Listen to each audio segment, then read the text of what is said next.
भक्ति गा के डाल दी तो ओकर व्यू आई 10 गो, अब उतने में अगर लोकगीत डाला तो ओकर व्यू ज्यादा आवेला, तो कहीं ना कहीं लोग भी तो डिमांड करता नु, वही से सिंगर का होता। ते मेरो सुजालू हमसे लड़ेलू, कमे तू लभ ज्यादा शक करेलू, वेटिंग बतावे तो ब्लॉक करेलू, कमे तू लभ ज्यादा शक करेलू, वेटिंग बतावे तो। नमस्कार, प्रणाम, हर हर महादेव। हम है राजू राजा यादव। रउआ देख रहल बनी बिहारी ब्लॉग। जैसन कि देख रहल बनी आदमी के बीच आज वैसन शख्स बैठल बनी जे कि गायकी से अपन भोजपुरी इंडस्ट्री में तहलका मचेले बनी। आवाज़ के मलिका अपी प्राथी जी। ता आई ना इनका से खास कुछ बातचीत कल जाए। सबसे पहले स्वागत बा अपी प्राथी जी। सबसे पहले नमस्कार, प्रणाम सभी के जे भी बिहारी ब्लॉग्स चैनल के देखा था। आप सब के साथ चाहें, आशीर्वाद चाहें और बस लगल बनी सा, आप सब अपन आशीर्वाद देते रहें। सबसे पहले अपी प्राथी जी, आज आप बैठल बनी माँ लक्ष्मी स्टूडियो में। सबसे पहले बताएं कि माँ लक्ष्मी स्टूडियो में कैसन लागता और कैसन रिकॉर्ड होता? बहुत अच्छा, यहाँ रिकॉर्डिंग, मिक्सिंग और सब कुछ, सब लोग के व्यवहार भी बहुत अच्छा लगेला। जिकरा भी रिकॉर्डिंग के चाहे गाना गावे की जरूरत बा, आके संपर्क करे। जैसन कि अपी प्राथी जी, आज के समय में भोजपुरी में अश्लील के परम्पार बढ़ुए, तो ओके ख़त्म करे खातिर रउआ लोग सिंगर लोग का करतनी? कहीं ना कहीं देखल जाओ तो भोजपुरी के सब लोग बढ़ावता। जैसे कि अब भक्ति गा के डाल दी तो ओकर व्यू आई 10 गो, अब उतने में अगर लोकगीत डाला तो ओकर व्यू ज़्यादा आवेला, तो कहीं ना कहीं लोग भी तो डिमांड करता नु, वही से सिंगर का होता। तो कोनो सीमा में भी होके के चाहिए। आज के समय में नया सिंगर लोग जैसन कि देखते हैं बहुत ज़्यादा अश्लील वर्ड के यूज करता, तो उनका लोग खातिर का संदेश दे हम? ऐसा तो मतलब ना करे के चाहिए कि ज़्यादा अश्लील हो, हमें तो ये देख के गावे नहीं सा हमने।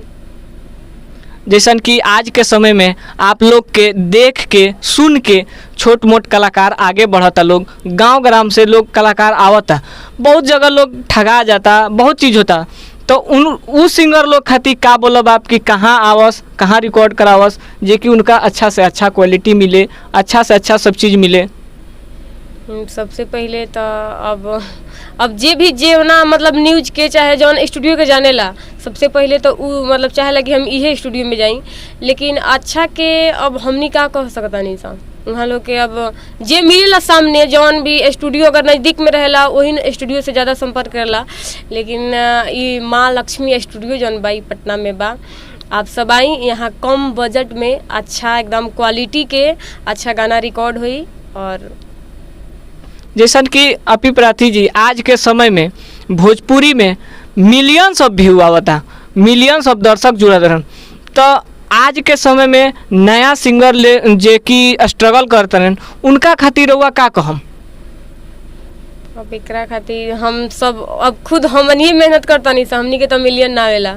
ऐसा बात नहीं के जाला तो आप लोग के आज कोनो पहचान के मोहताज नहीं खी। आज आप जो मुकाम पर बनी वो मुकाम पर लोग जाए खातिर तरसेला, तो यहाँ तक के आवे में सफ़र में कितना परेशानी भइल, एकरा बारे में हमार गरीब सिंगर जे ग्राम से सिंगर बने उनका खातिर का कहूँ?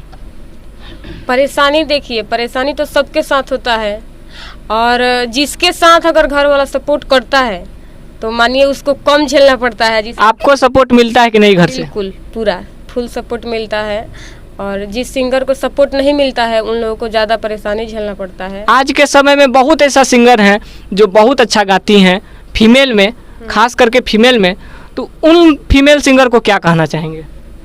बस गाते रहिए जैसे हम लोग लगे हुए हैं, और आप लोग का पब्लिक का प्यार आशीर्वाद मिलेगा सबका।